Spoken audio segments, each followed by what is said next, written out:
आज पटना के सदाकत आश्रम में एक ऐतिहासिक एक्सटेंडेड कांग्रेस वर्किंग कमेटी की मीटिंग हुई।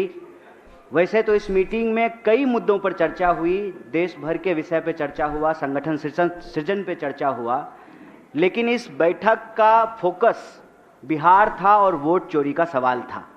और उसी बैठक से, एक्सटेंडेड कांग्रेस वर्किंग कमेटी की मीटिंग से बिहार के जो 14 करोड़ लोग हैं उनका एक अपील भारतीय राष्ट्रीय कांग्रेस की तरफ से आई है। आपके माध्यम से हम अपने बिहार के सभी भाइयों बहनों से यह अपील करना चाहते हैं, उन तक अपनी बात पहुंचाना चाहते हैं।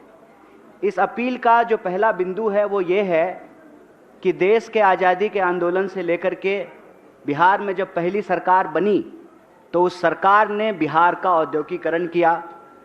यहाँ पर एशिया का सबसे बड़ा रेल यार्ड कारखाना खुला, उर्वरक के कारखाने खुले, रिफाइनरी खुला, थर्मल पावर प्लांट लगा, 33 से ज़्यादा चीनी मिल की स्थापना हुई, विश्वविद्यालय स्थापित हुए, मेडिकल कॉलेज की स्थापना हुई।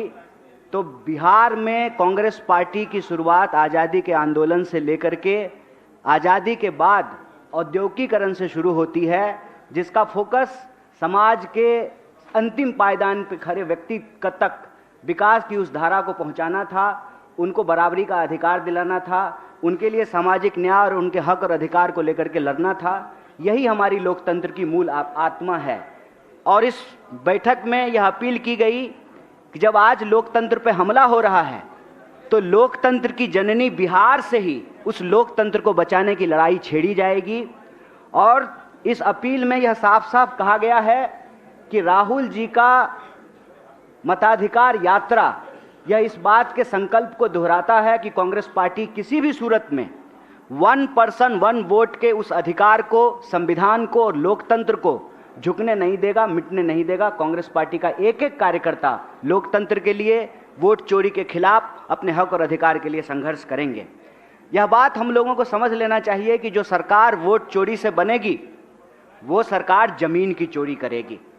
और यह बात बार बार राहुल जी उठा रहे थे, कांग्रेस पार्टी उठा रही थी कि जो सरकार वोट चोरी से बनेगी वो सरकार पेपर लीक कराएगी, वो सरकार पलायन नहीं रोकेगी, वो सरकार भ्रष्टाचार करेगी, वह सरकार देश के जल जंगल जमीन को अपने दोस्तों के हवाले करेगी। और ये देखने को मिला कि कैसे यह वोट चोरी से बनी सरकार जमीन चोर भी है। और अभी भागलपुर में प्रधानमंत्री जी के दोस्त को 1 रुपए में 1 रुपए प्रति एकड़ के दर से जो है उनको जमीनें दी गई है।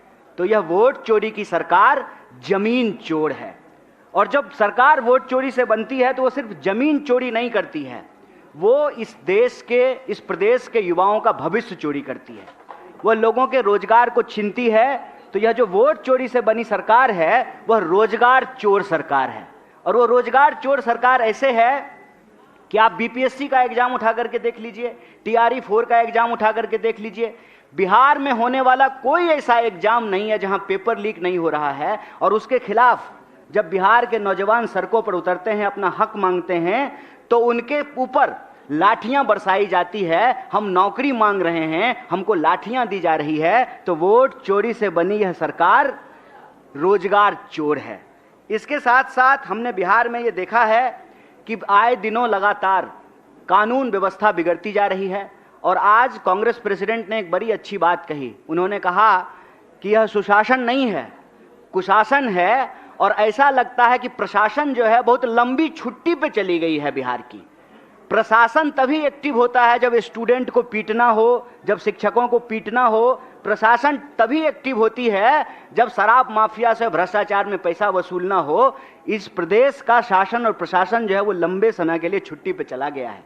इसीलिए वोट चोरी से बनी हुई सरकार अपराधियों के संरक्षण से चलती है। जो सरकार वोट चोरी से बनी है उस सरकार को अपराधी चलाते हैं। इसीलिए बिहार की हालत यह है कि आज मानसून में जितना पानी नहीं बरसा उससे ज़्यादा गोलियां बरसी हैं। तो वोट चोरी से बनी हुई सरकार लोगों के शासन, प्रशासन और सुशासन के अधिकार की भी चोरी करती है।